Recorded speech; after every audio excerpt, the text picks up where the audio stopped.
오늘은 그리스도를 만난 이후, 야곱이 그리스도를 만난 이후에 어떠한 축복의 삶을 하나님이 진행하셨는가, 이런 부분들을 우리가 말씀을 통하여 보게 될 것입니다.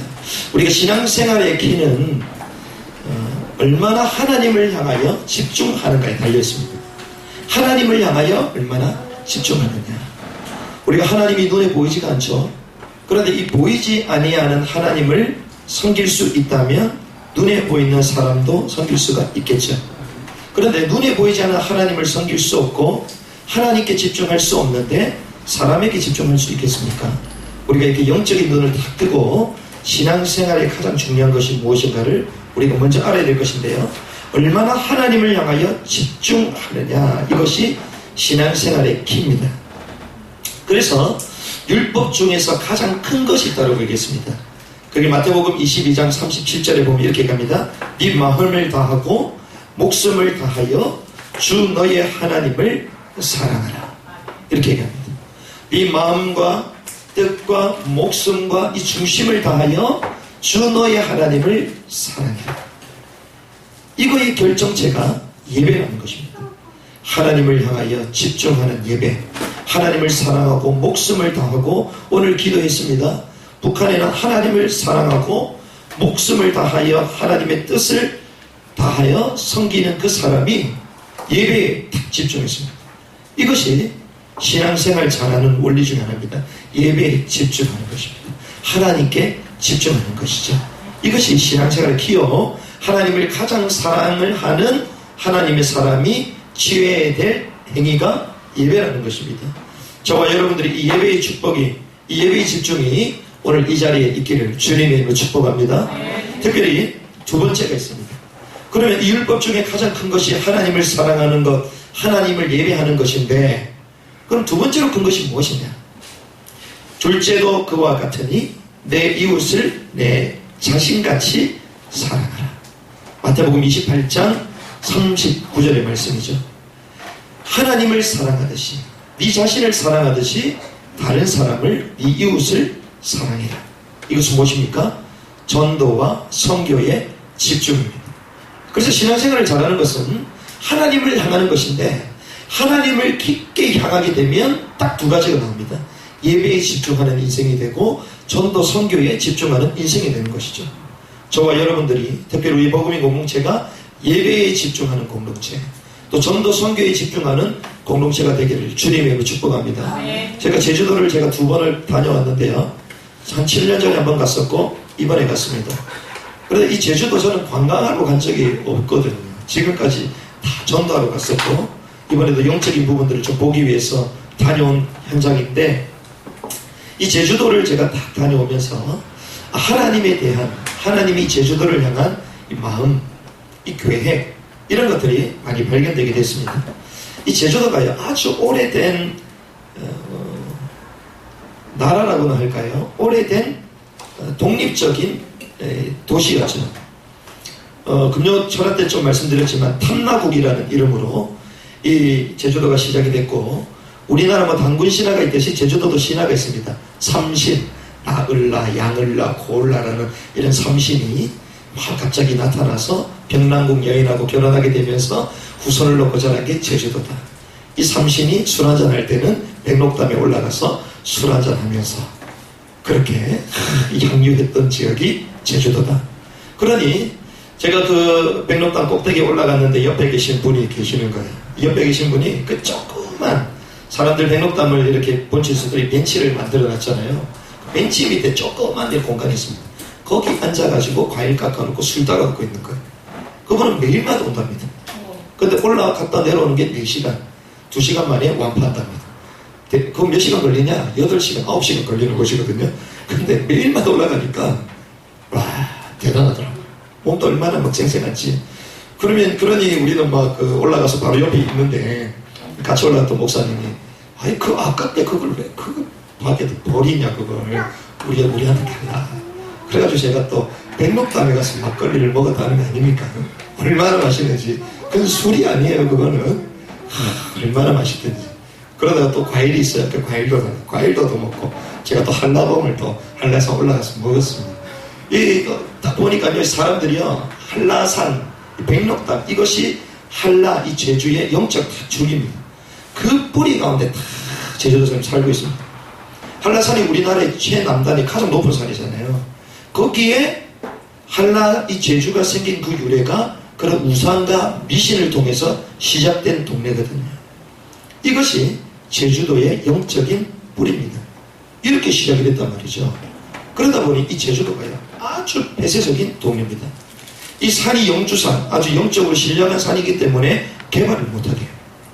그러니 올라가는 길이 얼마나 불편한지, 그냥 케이블카 하나 해놓으면 백두산처럼 엄청난 사람들이 올 것인데 케이블을 못해요.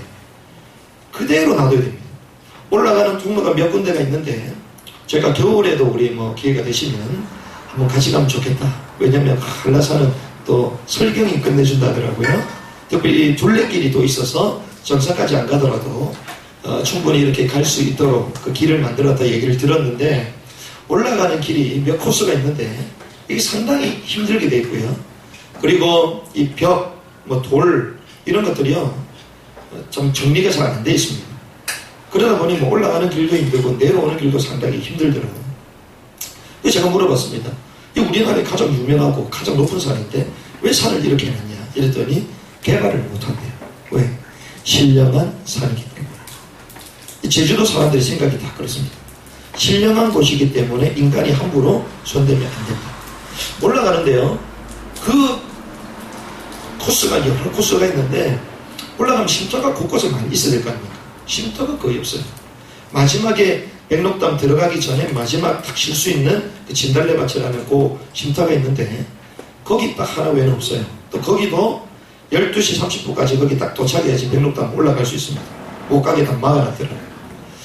이 개발하면 될 것인데 왜 개발을 못할까? 이 사람들이 잡혀있는 것이죠. 아니나 다를까 제주도 사람들이 아주 폐쇄적인 사람들, 육지의 사람들이 오면 육지 사람들하고 소통을 잘 하지 않습니다. 자기네들끼리.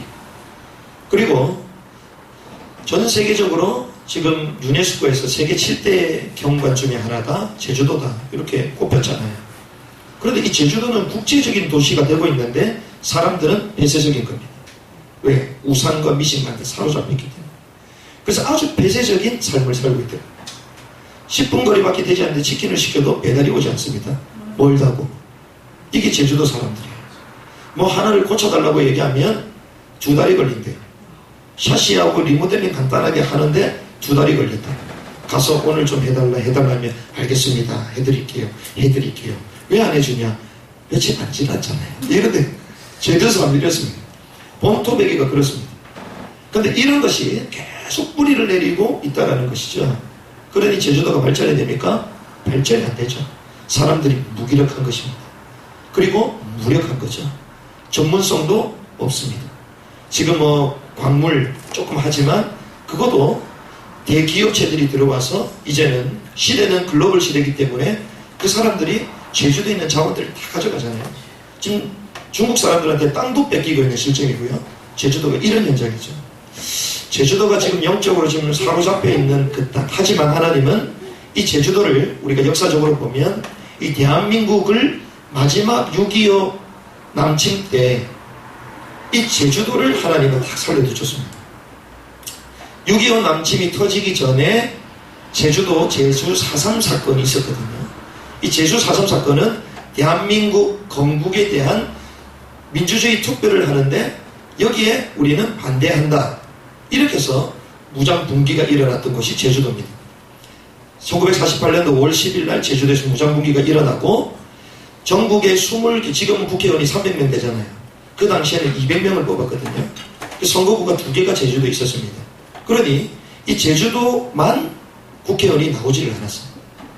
전국에 198명의 사람들이 하나님께 기도하면서 대한민국을 세웠는데 빠진 곳이 어디냐? 제주도. 제주도가 영적으로 완전 사로잡혀 있죠. 그랬던 제주도에 나중에 폭동이 일어났는데 결국에는 대한민국 정부가 수립되면서 거기에 남노당 그리고 제주공산 혁명을 일으켰던 사람들을 전부 다 싹쓸이 하게 됩니다. 정리를 하게 되죠. 만약에 그때 정리를 하지 않았다면 6.25가 터졌을 때에 마지막 우리나라가 남침 그리고 마지막에 낙동강 전선까지 밀렸습니다. 그 당시에 제주도가 만약에 북한 땅이었다면, 북한 공산주의가 지배했었다면 부산이 남아 있었겠습니까? 그렇지 못하겠죠. 바로 이것입니다. 하나님이요, 우리나라를 세우시기 위하여, 이 마지막 땅을 세워 가시기 위하여 제주도 땅을 끝까지 하나님은 보존하셨던 것이죠. 그래서 이 제주도 땅이요, 우리나라의 최초의 선교사, 최초의 목사 7명이 있는데 그 중에 한 분이 선교사로 갔는데 그 최초의 선교사가 간 지역이 제주도입니다. 그 영적인 의미가 있는 땅이죠. 이 나라를 보존시키고 이 나라의 최초의 선교지 제주도. 그런데 지금 제주도는 어떻습니까? 무기력하죠. 공산주의 영으로 가득 차 있죠. 제주 4.3 사건 역사적으로 다 뒤바꿔 놔서 좌익적인 생각을 가지고 있는 후레들이 잘하고 있죠. 공산주의 본산지라고 불리는 중국의 사람들이 몰려 들어오고 있죠. 영적으로 잘 봐야 되는 땅입니다. 이것이 제주도죠. 결과적으로 어떻게 됐습니까? 기독교 복음화율 가장 낮습니다. 제주도에. 이럴 때 우리가 제주도를 들어가거든요. 그럼 제주도에서 뭐 해야 되냐? 가서 놀아야 되냐? 그게 아닙니다.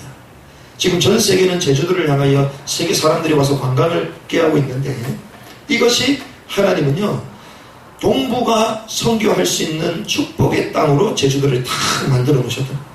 이 눈이 열려져 있는. 제주도는 관광할 곳이 아닙니다.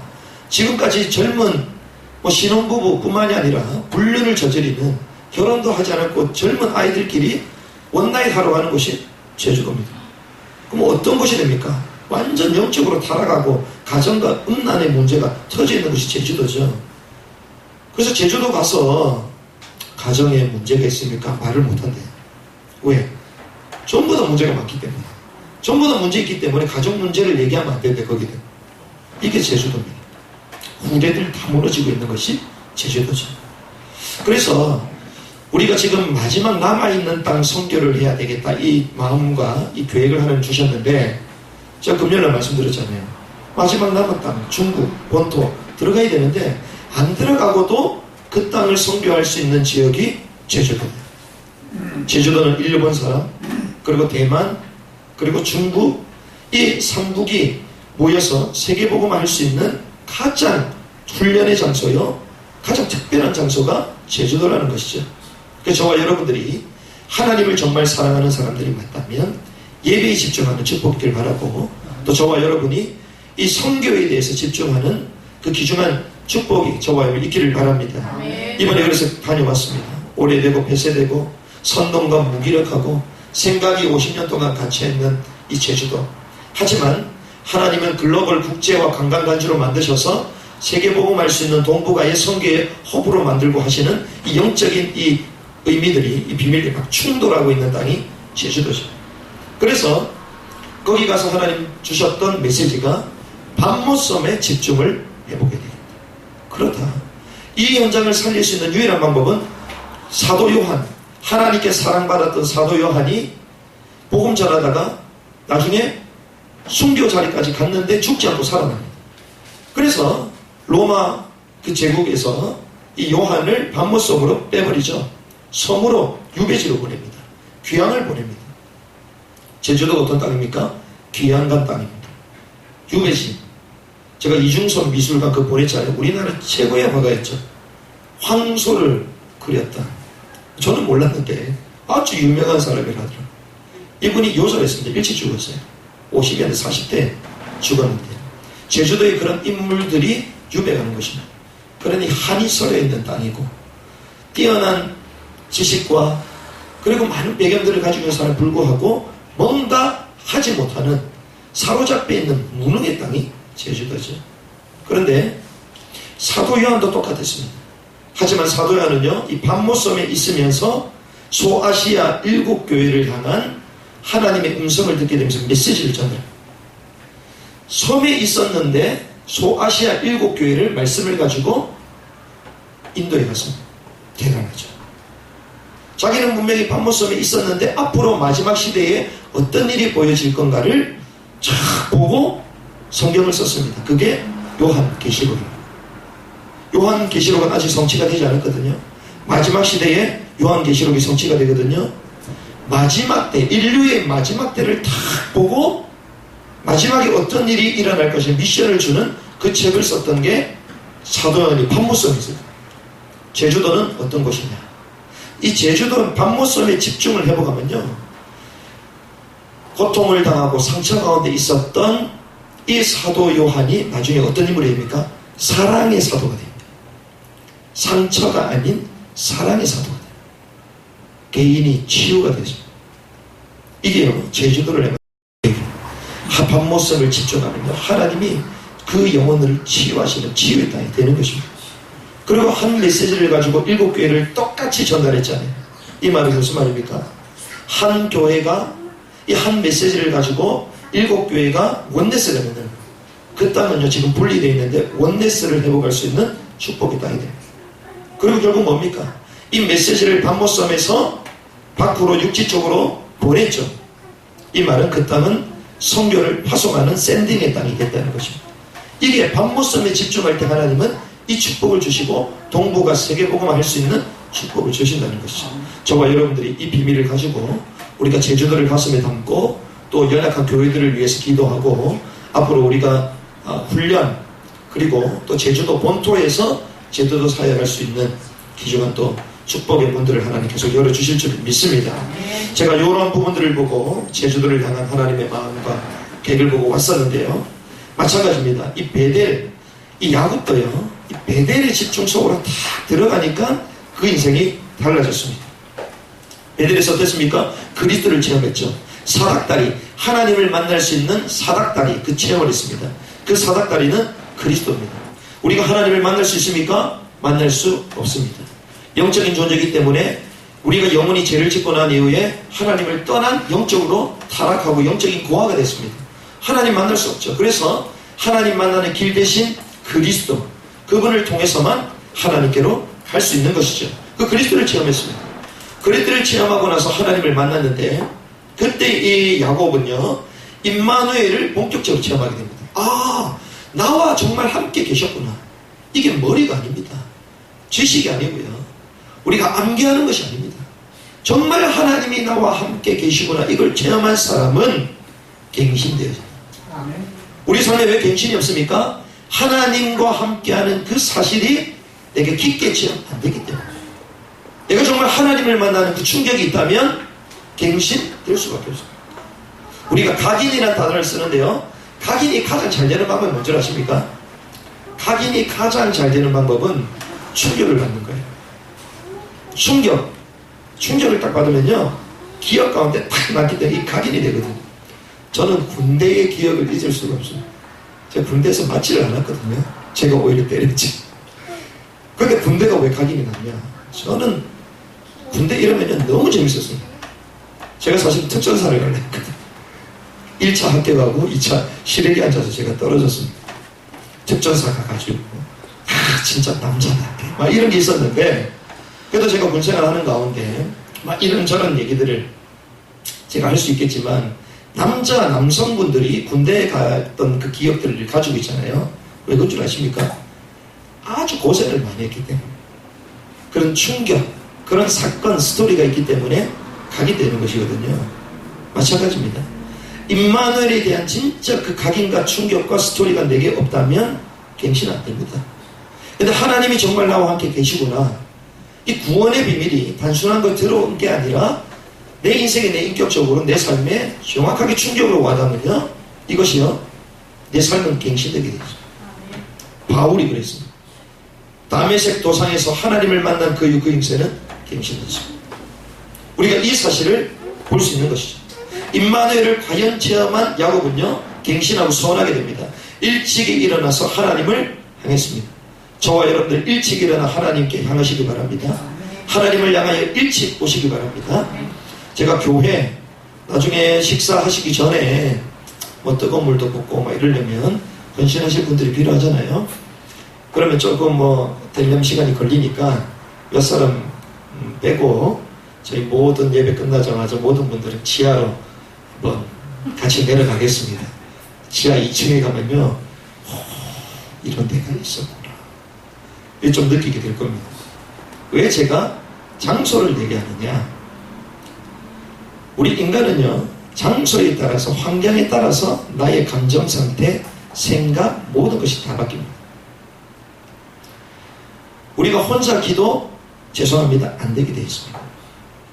교회로 오지 않으면, 이 예배당으로 오지 않으면 깊은 기도가 안 되게 되어 있습니다. 속지 마십시오, 여러분들. 초대교회 성도들 혼자 기도하면 되잖아요. 가면 죽습니다. 근데 왜 그 장소로 갑니까? 왜 같이 모이죠? 두세 사람이 계신 그곳에 나도 그들 중에 함께 있느니라. 그 장소에 왜 초대교회 성도들이, 전도자들이 전부 다 기도처를 찾았습니까? 장소에 의미가 있습니다. 다르거든요. 야곱이요, 일찍 일어나서 하나님께 세레모니를 했습니다. 장소, 돌 베고 잤던 이 베개를 가지고 딱 세워놓고 하나님께 헌신하고 결단하고 나의 하나님 이름을 불렀습니다. 하나님께 예배했다는 것이죠. 그리고 나서 돌을 왜 세워놨습니까? 후대에 기념하겠다. 내 인생의 역사를 만들어가겠다. 결단이었습니다. 그때 하늘의 문이 열리고 하나님의 전이로다, 이 고백을 하게 되죠. 그러면서 하나님께 10분의 1을 드리겠다. 진정한 삶의 헌신을 하겠다. 결단을 하게 됩니다. 이것이요, 야곱이 베델을 집중할 때 회복했던 것입니다. 이렇게 집중하고 나서 야곱은요, 비로소 갱신이 되십니다. 이게 참 재밌는 모습입니다. 똑같은 삶인데 갱신되어집니다. 1절에 보니까 길을 떠나 동방 사람의 땅까지 이르렀습니다. 동방 사람의 땅까지 이르렀다. 약 800km입니다. 지난주에 말씀을 봤을 때는 한 80km, 75km, 80km, 100km 되지 않은 그 길을 가다가 지쳐서 쓰러졌던 장면을 우리는 보았습니다. 그런데 지금 오늘 갔던 이 길은요, 그때보다 10배를 더 갔어요. 하나님이 함께하는 그 길은 10배 힘들다 할지라도 10배 더 행복할 줄 믿습니다. 이게요, 하나님과 함께하는 사람의 발걸음의 특징입니다. 분명히 힘들어야 되는데 지치지도 않고요. 동방 사람 있는 그 땅까지 하루에 한 40km를 걸으면 20일 동안 갔단 말이에요. 20일 동안 걸어서 다 갔습니다. 이게 임마누엘의 발걸음이었죠. 그런데 누굴 만나게 됩니까? 우물을 만났어요. 우물은 하나의 그 고대의 근동에는 방향, 지표, 장소 이런 걸 뜻합니다. 어느 지점이구나, 이걸 우물을 통해 알 수가 있는데요, 이 우물 만나게 되고요, 우물 속에 있는 우물 근처에 있는 목자들을 만나게 됩니다. 그러면서 야곱이 이렇게 합니다. 이들에게 찾아가서 네 형제여, 이렇게 합니다. 그렇죠. 800km를 걸었는데 발바닥에 물집이 안 잡혔겠습니다. 저희는 행군하면 기본적으로 60km, 80km 정도 군대에서 하잖아요. 그럼 제가 또 분대장이고 선임이니까 제가 늘 앞에 가거든요. 그럼 꼭 늦게 오는 애들이 있단 말이에요. 그러면 늦게 오면 또 뒤에 가가지고 또 끌고 가야 되고, 그러다 조금 됐다 싶으면 또 선임이 또 제일 앞에 가가지고 또 해야 됩니다. 제일 많이 걷는 게 사실 선임이거든요. 분대장이거든요. 그 수통에 물을 다 차고 있는데 사람이 힘들면요, 자기 깨달아요. 이게 다 1시간 50분 정도 걷다가 쉬잖아요. 쉬면 물 먹고 싶으니까 전부 다 수통 꺼내가지고 막 먼저 먹습니다. 짬밥 안 되는 애들이 먼저 빼가지고 뒤에 선임이 있는데 마셔요. 그럼 어떻게 될까요? 그때 기사에게 막 날아가는 거. 제가 막 하이바를 던지고 막 이러거든요. 정신 차려라, 정신 차려라. 네가 가장 힘들 때 네 주위의 사람을 생각해. 저도 제 수통 막 주고, 제가 한 말이 있으니까 주고. 사람이요, 힘들면요, 자기께 기어 나옵니다. 자기 잘못된 기질들 기어 나오거든요. 야곱이 800km를 걸었는데 안 나오겠습니까? 얼마나 힘들었겠어요. 그런데요, 목자, 이 사람들 보면서 내 형제요, 이런. 하나님과 함께하는 사람은 800km가 힘든 게 아닙니다. 그렇죠? 사람을 만나도 먼저 친근하게 다가가서 친근하게 인사했습니다. 이것이 저와 여러분들의 자세가 되시길 바랍니다. 아멘. 먼저 인사하시길 바랍니다. 아멘. 먼저 다가가시길 바랍니다. 아멘. 불신자들 앞에서 잘 지냈습니까? 근데 당신 위해서 늘 기도했습니다. 안아주기도 하고. 아멘. 원수가 없어져야 돼요. 아멘. 야곱이요, 우리는 막 조금만 힘들면 인사 5만 쌍을 다 쓰고 막 들어오잖아요. 힘들다, 잘 먹는다 막 이러잖아요. 교회 와도 힘들어 막 이러잖아요. 야곱은 웃으면서 내 형제요 800km를 걷는. 제가 늘 이게 행군을 하고 나면요 저는 늘 다리가 마비가 됐습니다. 제가 이게 평발 비슷하거든요. 한번 하고 나면요 제 발바닥에 반 이상의 물집을 다 잡힙니다. 걷기가 힘들어요. 그렇게 행군을 해도 전혀 티를 안 내죠. 왜? 본대장이니까, 리더니까. 그런데 그것은 말 그대로 뭐 지도자고 리더이기 때문에 뭐 조금 자기 컨트롤을 할 수 있는 그런 강한 사람이기 때문에 할 수 있는 것이지, 야곱은 그런 차원이 아니었다는 거. 야곱 그 수준을 능히 뛰어난 영적인 힘, 하나님과 영적인 행복 속에 800km를 갔던 것입니다. 어디서 왔느냐 이렇게 물어봤습니다. 물어봤죠. 물어보니까요 하란에서 왔대요. 자기가 어디를 가려합니까? 하란. 또 물어봅니다. 혹시 라반을 압니까? 안 돼요. 라반을 안 돼요. 그러면서 뭐라고 얘기합니까? 라반의 딸 라헬이 여기까지 오고 있다. 이렇게. 그때 이 야곱이 얼마나 기뻤겠습니까? 800km를 달렸는데, 물론 하나님과 함께하는 그 삶이었지만 그 800km를 가면서 언제 만나긴 하란이 언제까지 도착하긴 갔을 거 아닙니까? 그런데 우물을 탁 만났는데 처음 만난 사람이 자기가 기다렸던 라반, 라헬, 그와 함께 사는 목자들을 만나게 됩니다. 원수를 만난 것도 아니고 도적들을 만난 게 아니라 그 사람을 탁 만난 것입니다. 이것이 무엇입니까? 하나님과 함께하는 사람에게 찾아오는 만남의 축복이죠. 이걸 딱 체험하게 됐습니다. 그래서 나중에 우물을 이용하는데요. 보니까 이 목자들이 우물 옆에 와가지고 양떼가 있는데 물을 먹이지 않습니다. 물을 먹여야 될 거 아닙니까? 물을 먹이지 않고 그냥 가만히 있어요. 또 다른 사람들도 마찬가지입니다. 왜 물을 먹이지 않냐 이랬더니 물을 먹이면 안 된다는 거예요. 왜 그러냐? 다른 양떼들이 전부 다 와가지고 한꺼번에 먹어야 된다는 거죠. 이것이 중동의 법칙입니다. 같이 먹어야 돼요. 그리고 먹을 때마다 이 뚜껑을 열면 태양이 뜨겁잖아요. 물이 얼마 안 되잖아요. 증발하기 때문에 가다놓는다. 그래서 이게 하나의 법칙처럼 되어 있죠. 그러면 이것이 과연 진리이냐? 관습일 뿐이죠. 야곱이 그 얘기를 하는 겁니다. 왜 물 먹이지 않냐? 그랬더니 안 된다는 거야. 먹일 수 없다는 거죠. 이것이요, 복음이 없는 세상 사람들의 삶은요 천편일률적인 삶입니다. 늘 똑같고 늘 법칙대로 원리대로 사는 삶이 세상의 사람들입니다. 그 생각해 보십시오. 오는 양떼들을 먼저 먹이고 풀을 뜯게 만들면 얼마나 이 양들이 힘을 얻고 풀을 뜯고 한껏 뛰어놀겠습니까? 목자들도 자기 일을 할 수가 있잖아요. 완전 공산주의야. 완전 공산주의. 올 때까지 전부 다 기다려야 돼. 안 오면 어떻게 하려고요? 그쵸? 야곱은 그 지혜가 딱 생기기 시작합니다. 그렇게 하지 마라. 그렇게 하지 말고 먼저 온 양들 먼저 먹이고 너희들 할 일을 해라. 일에 대한 새로운 변화, 더 유용하고 더욱더 응용할 수 있는 전문성을 하나씩 발휘하기 시작합니다. 이게요 하나님과 함께하는 사람이 주신 지혜입니다. 바뀌게 되는 거예요. 우리가 하는 일 똑같이 봐야 되고 따라가야 되겠지만 그걸 뛰어넘을 수 있는 그런 지혜가 여러분들 있기를 바랍니다. 이게 있었다. 그러면서 결국 야곱은요 외가에 들어가게 됩니다. 외가에 들어갈 때 누굴 첫 번째 만납니까? 10절에 보니까 라헬을 딱 만납니다. 이 라헬을 딱 만나는데요, 라헬을 딱 만나자마자 어떻게 하느냐, 라헬이 막 양떼를 몰고 오잖아요. 양떼를 몰고 오니까 일단은 양떼들의 물을 먹여야 되겠다. 뚜껑을 확 열어가지고 양떼 물고 좀 먹입니다. 양떼들이 얼마나 좋아했겠습니까? 꼬리를 흔들고 난리 났겠죠. 막 마십니다. 그런데 그러고 나서 라헬에게 입맞춤을 하고 소리내어서 울잖아요. 그리고 나중에 자신의 신분을 밝힙니다. 그런데 이러한 장면을 보면 한 세 가지 원리가 있습니다. 자, 첫 번째는요, 라헬이 뭐 때문에 우물 가운데 오고 있습니까? 물을 먹이려고 오고 있잖아요. 야곱이 그걸 알았습니다.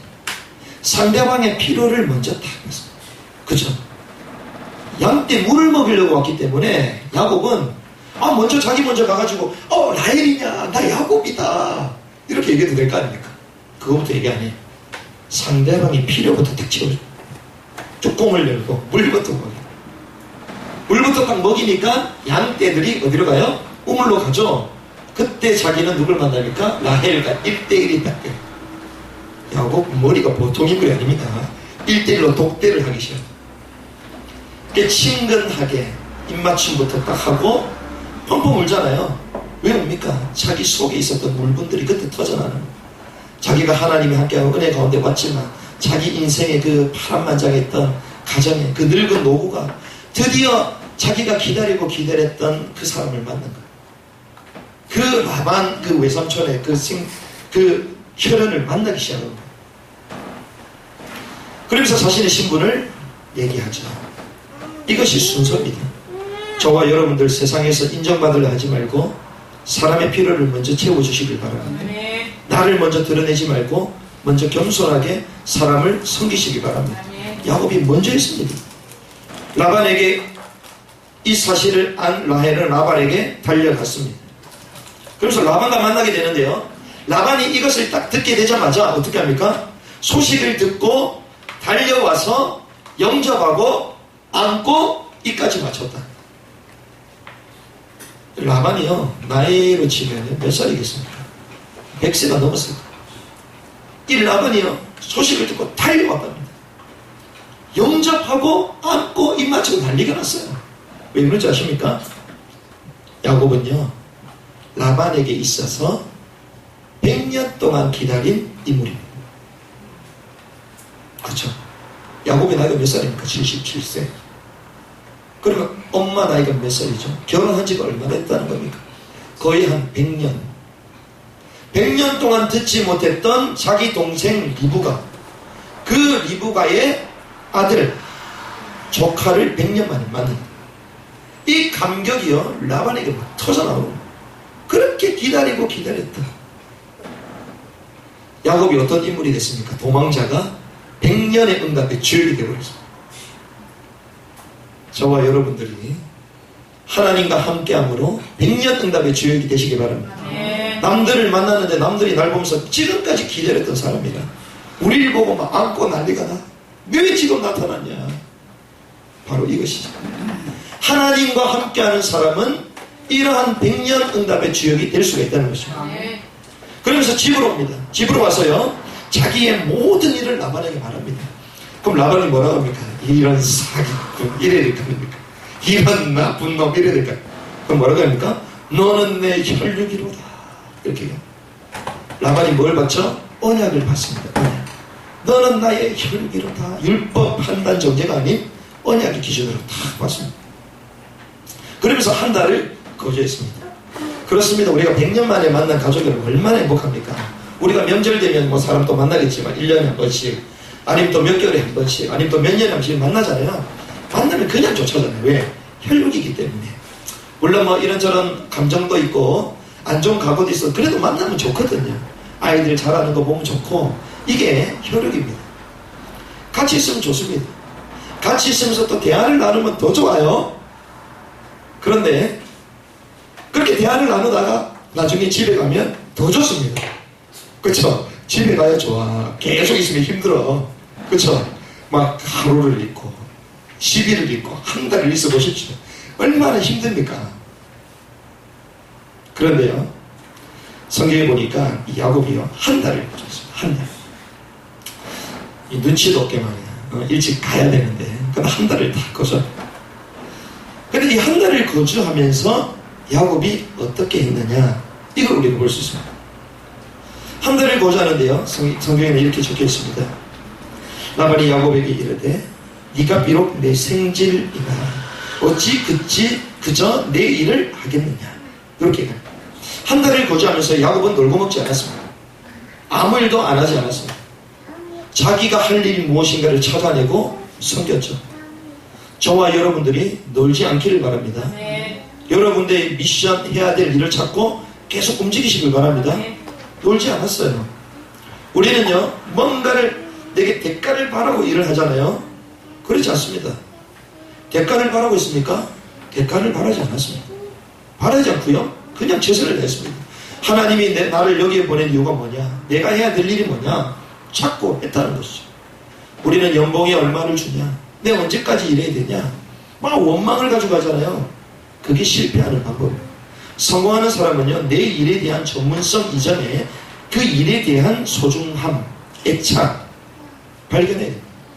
그것이 없으면, 일 자체가 재미없으면 일을 못합니다. 공부 자체가 재미있는 사람이 유학을 가야지, 스펙을 쌓게 유학 간다? 그게 다른 짓을 하는 거예요. 그렇죠? 야곱이요, 남들이 일하라 얘기도 안 했는데 자기가 일을 찾아가죠. 그러니까 뭐라고 합니까? 품삯을 주겠다, 이런 외삼촌. 이 말은요, 상대를 감동시켰습니다. 그 정도로 성실과 최선을 다했습니다. 야곱의 변화된 삶이었어요. 야곱이 원래 이런 삶입니까? 그렇지 않습니다. 속이는 사람이었고요, 일도 잘 안 해요. 자기가 요리 만들었습니까? 엄마가 요리 만든 걸 갖다 주고 쫄래쫄래 아버지한테 저거 속이는 이런 인물입니다. 그런데요, 바뀌어졌어요. 왜?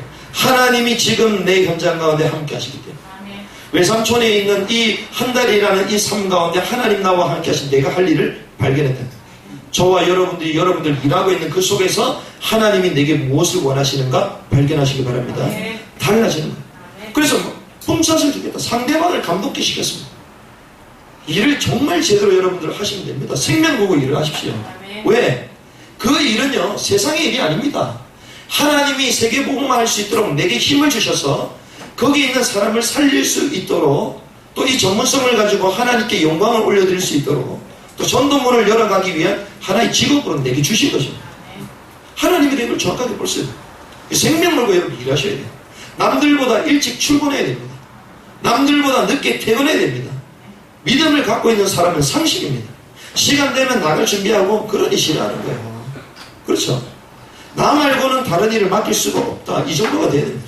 그렇죠? 이거는요, 세상 사람들처럼 상사한테 잘 보이자 이게 아닙니다. 상사의 마음을 딱 사올 정도가 돼야 된다니까요. 저는 일 안 했겠습니다. 저도 지금도 일하고 싶습니다. 근데 차마 여러분들이 계시기 때문에, 제 천명은 이거기 때문에 여기 중심을 더 담아야 돼요. 이러는 것이지, 제가 학교를 다니고 남아있는 그 기간, 짧은 기간 동안 한 달 이상 쉬본 적이 없어요. 학교 군대 갔다 와서 학교를 복학을 몇 개를 하면 그 전부 다 일 다 했고요. 제가 늘 그렇게 살아왔습니다. 왜? 가만히 있어 봤자 될 일이 안 돼요.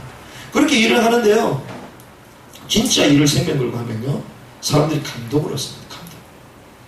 제가 공장에서도 일을 해보고 여러 가지 일을 많이 해봤잖아요.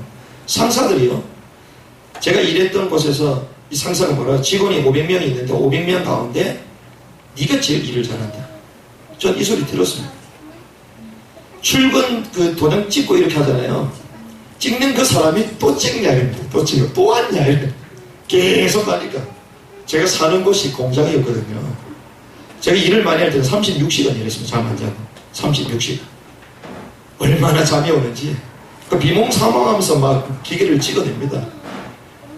그런데요, 공장에 남아있는 잔업, 특근 제가 전부 다 해요. 그 대신 주일날만큼만 빼달라. 그 대신 조건이 있죠. 그런데요, 나중에 비정규직 한 300명 전부 다 2년씩 로테이션, 교체 전부 다 퇴사해야 되거든요. 거기 있는 직장 상사가 저를 딱 부르더니, 지금 회사가 지금 기간이 되어서 계약직들 전부 다 나가야 된다. 그런데 네가 원한다면 널 계속 일할 수 있도록 도와주겠다. 이러시는 거죠. 근데 저는 그때 학교를 가야 되거든요. 그래서 제가 다 그대로는 죄송합니다. 이러면서도 맛있는 거 사드리고 제가 올라왔죠. 우리가요, 복음을 떠나서 세상 사람들은요, 자기에게 필요를 채워주는 사람은 끝까지 함께 하기를 원합니다. 왜 인정을 못 받습니까? 왜 집니까? 왜 세상에서 영향을 끼치지 못합니까? 갱신되지 않은 나의 잘못된 체질 잡히는 것이죠. 야곱은요, 복음 안에서 이걸 발견했습니다. 갱신했습니다. 내 인생 더 이상 이렇게 살면 안 되겠구나. 완전 뒤바뀌었습니다. 사실 편안하게 살 수 있는 집 아닙니까? 근데 여러분들 속지 마십시오. 아무리 친하고 아무리 편안하다 하더라도 공짜는 결국 다른 것을 요구하게 됩니다. 자기 힘을 다해 정당한 대가. 그러니 나중에 뭐라고 합니까? 상대방이 삼촌이 감동되어서 라헬을 위하여 7년을 봉사하겠다. 이렇게 얘기하잖아요. 정당한 대가. 내가 7년 봉사하고 당당하게 당신의 둘째 딸 내가 가져가겠다. 나의 아내로 달라. 이렇게 얘기합니다. 그런데 이 선택은요, 하나님이 원하는 선택이었습니다. 우리는 단순하게 에이 첫째를 안 하고 이쁜 거 데려갔구나 이 말이 아닙니다. 크게 볼 때는요, 하나님이 특별히 이삭에게 또 자기 부모님에게 야곱한테 말했습니다. 내 본토로 가라. 나의 친족 혈육에 찾아가라. 거기 아내를 맞이해라. 처음부터 얘기했잖아요. 그 언약이 성취가 여기서 시작됩니다. 그 선택, 언약적인 선택을 야곱이 이때 딱 하게 됩니다. 언약의 가정을 이루는 언약의 선택. 이 7년처럼 일하게 됩니다. 많은 목사님들이 막 워낙 사랑했기 때문에 7일처럼 사랑이 대단하다. 맞습니다. 사랑하는 사람과 한라산을 가면 뭐 8시간 걸리면 뭐 상관없죠. 보니까 신혼부부인 것 같아요. 막 오는데 여자가 더 잘 나오고 남자가 못 올라가. 왜 이리 높으냐 막 이럽니다. 그래도 둘이가 막 부부니까 결국 올라갔더라고요. 올라와가지고 셀카 같이 찍고 있고 막 이래요. 사랑하는 사람과 간다는 것은 행복한 것이죠. 7년도 7일처럼 느껴집니다. 그런데 여기서 우리가 볼 수 있는 것은 이 야곱이 드디어 독립과 안정을 찾았다. 드디어 독립했습니다. 드디어 이 가정, 가문 여기서 완전히 벗어나서 새로운 인생이 시작됐다는 것입니다. 그러면서 이제는 안정을 찾았죠. 어머니에 대한 사랑과 애착과 이런 것들을 다 내려놓고 이제는 이 라헬이라는 이 한 여자를 향한 안정을 찾게 된 것입니다. 말씀을 정리하겠습니다. 우리가 오늘 말씀을 통해서 하나님과 함께하는 임마누엘을 누렸다. 이 베델의 이 갱신을 한 이후에 이 야곱의 삶은 임마누엘을 누리게 되는데 이 임마누엘로 형통을 누리게 됐습니다. 그렇죠. 저와 여러분들이 임마누엘로 형통의 축복을 누리시기 바랍니다. 이 형통은요, 환경적인 부분입니다. 만남 하나님이 열어가셨죠. 환경 하나님이 쭉 문을 열어가셨죠. 환경 이런 형통의 축복을 환경을 통해서 누리게 됐다. 두 번째는요, 이 임마누엘을 통해서 일에 대한 성실, 또 일에 대한 사실, 또 일에 대한 최선을 발견했습니다. 하나님이 함께 하시니까 의욕이 생깁니다. 하나님이 함께 하시니까 행복하고 기쁜 것입니다. 하나님이 함께 하시니까 오늘 나에 대한 그 일에 대한 사명이 발견됩니다. 성실하고 최선을 다하고, 그리고 영적인 부분을 쫙 보면서 성실하고, 내 자신이 어떻게 될까? 내가 바뀌었습니다. 임마누엘의 축복 가운데 있으면요, 환경이 바뀌고 나 자신이 바뀌는 것입니다. 이 축복을 야곱이 누린 것입니다. 마지막입니다. 이 야곱은요, 마지막에 이 갱신된 새로운 시작을 할 수 있었습니다. 자, 갱신된 새로운 시작은 어디서부터 시작됐습니까? 집을 떠날 때부터 시작됐다는 것이죠. 집을 떠나는 것이 힘든 거였고, 집을 떠나는 것은 한 번도 생각하지 못한 거였는데 하나님은 떠나게 만들었습니다. 과거를 청산하게 만들었죠. 이 과거가 청산되어야지 새로운 시작이 됩니다. 저와 여러분들 과거에 수많은 만남과 또 수많은 일들을 겪었을 것입니다. 그것이 상처가 아닌 하나님께서 새롭게 하시는 축복의 문임을 기억하시기 바랍니다. 이것입니다. 제가 명절 되면 이제는 뭐 가족들, 친지들 좀 돌아보는데, 저희가 가족들, 친척들하고 왕래를 안 한 지가 20년, 30년이 됐습니다. 왜 그랬냐? 저희 아버지께서는 영적으로 어려움이 많으셨고 경제적으로 어려우니까 가족들이 전부 다 등을 돌렸습니다. 어디까지 얘기했냐? 조카들. 제가 좀 저희 아버지가 늦게 결혼하셔서 저를 늦게 낳기 때문에 친척들, 저희 형님들 나이가 60이 넘습니다. 저희 형님들이 가장 젊은 형님이 50대. 그게 다 60대 형님이에요. 가면 제가 60대 어르신들 형님 이랬는데 제가.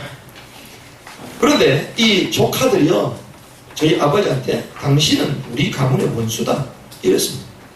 제가 그 얘기를 들었거든요. 그렇게 저희 가문은 저희 가정 속에 격리되어 있는 가정이었어요. 근데 하나님이 왜 그렇게 하셨냐? 근데 7시 가문에 흐르는 영적 문제, 우상, 심각하거든요. 하나님이요, 빠지게 만들어요. 빼내신 거죠. 그것 통하여 하나님은 가정이 복음화되게 하시고 복음 속에서 쭉 이 오시면서 지금 그 가정 우리하고 다릅니다. 극과 극이 앞으로 더 그렇게 되겠죠. 근데 그렇게 하신 이유 그 가문을 살리라고 우리를 먼저 하나님 축복하시는 계획이 있는 것이죠. 그걸 알기 때문에 만나도 원수가 아닙니다. 만나면 더 섬기는 거죠. 지난번에 제가 한번 말씀드린지 모르겠지만 아버지가 돌아가실 때쯤 병원에 있는데 그렇게 말했던 형님이 오셨거든요. 와가지고 제 손을 다 잡더니 승령아 미안하다 이러시더라고요. 그 나이가 60 넘으신 분이 형님 뭐라 그러십니까? 뭐가 미안합니까? 나중에 이 손을 툭 잡으시는데요. 제가 손을 봤죠. 손을 보니까 손가락이 없어. 저는 몰랐거든요. 그때 생각이 드는 겁니다. 얼마나 악착같이 살게. 사실은 저희 아버지 이름으로 되어 있는 땅 이런 거 전부 다 그분이 다 하셨거든요. 그렇게 할 수밖에 없는 그러한 가문에 찾아오는 저주와 재앙. 큰 아들임에도 불구하고 동생들을 또 키워야 되는데 재산은 없고 계속 무너지고 그러니 왜 삼촌한테 그렇게 대할 수밖에 없었던 그게 보여지는 거예요. 그렇죠. 전혀 문제가 되지 않습니다. 오히려 그분 갈 때마다 제가 용돈 드리고 그렇게 하죠. 아무 문제가 안 되거든요. 하나님이 왜 그렇게 빼게 하셨습니까? 새로운 삶을 시작하라고. 아멘. 여러분들 과거에 묶여있지 않기를 바랍니다. 아멘. 하나님께서 여러분들 과거를 청산하기 원하세요. 아멘. 그래서 새로운 삶을 열어가기 원하십니다. 야곱이요 하나님께 집을 떠나게 만들어서 야곱의 잘못된 각인, 잘못된 과거를 다 치유하고 이스라엘의 12족장으로 세계복음을 언약 계승의 가장 중요한 주역으로 세우고 가신다. 갱신된 새로운 삶은 어떻게 됐습니까? 라헬을 사랑함으로 새롭게 시작이 됐죠. 라헬을 사랑했다 이 말은 라헬하고 연애를 했구나 이것이 아닙니다. 마음을 담을 수 있는 곳이 이제는 생겼다는 것이죠. 과거에 잡혀있던 상처가 아닌 이제는 여기서 하나님의 새로운 가정을 꾸려나가고 앞으로 하나님의 언약을 이어 후대를 키워나가야 되는 그 귀중한 만남이 라헬을 통하여 시작되는 것입니다. 이걸 본 것입니다. 그 말은 마음을 집중했다는 것입니다. 저와 여러분들이요 이 마음을 집중할 수 있는 뭔가가 생기면요 과거에 매이지 않습니다. 왜 과거에 계속 매입니까? 이 야곱이요 가정 생각났겠죠. 하지만 생각났겠습니까? 라헬이 더 생각났겠죠. 앞으로 미래가 보였겠죠. 라헬하고 딸들을 잘 낳아가지고 잘 살아보세요. 이렇게 생각했을 거 아닙니까? 저와 여러분들이요 미래에 대한 하나님의 그 역사실 그 언약이 보이지 않으면 늘 과거로 들어갑니다. 늘 옛날로 들어갑니다. 옛날에 화려했던 것들, 옛날에 좋아했던 것들, 내 감정과 내 정욕을 이끌었던 것들, 그 편리함 속으로 계속 가는 것입니다. 그런데 미래를 다 봤습니다. 그래서 우리는요 우리 마음 가운데 정말 내 마음에 무엇을 사랑하는가에 따라서 달라집니다. 주 너의 하나님을 사랑하시길 바랍니다. 우리와 함께 하시는 그리스도께 집중하시길 바랍니다. 주 예수 그리스도와 함께 세계복음을 할 수 있는 교회에 집중하시길 바랍니다. 여기 우리 마음을 다 담는 것입니다. 그래서요 집을 떠나는 것과 집중 이것을 통해서 갱신된 새로운 삶이 시작됐다는 것입니다. 오늘 주신 말씀을 기억하시면서 하나님 그리스도를 만나고 난 이후에 베델의 갱신이 야곱에게 진행됐던 것처럼 하나님 우리 삶이 이제는 하나님과 함께하는 임마누엘의 삶을 말미암아 내 삶도 변화되고 만남도 변화되고 현장도 바뀌어지는 귀중한 축복의 인생이 되기를 주님의 이름으로 축복합니다. 아멘.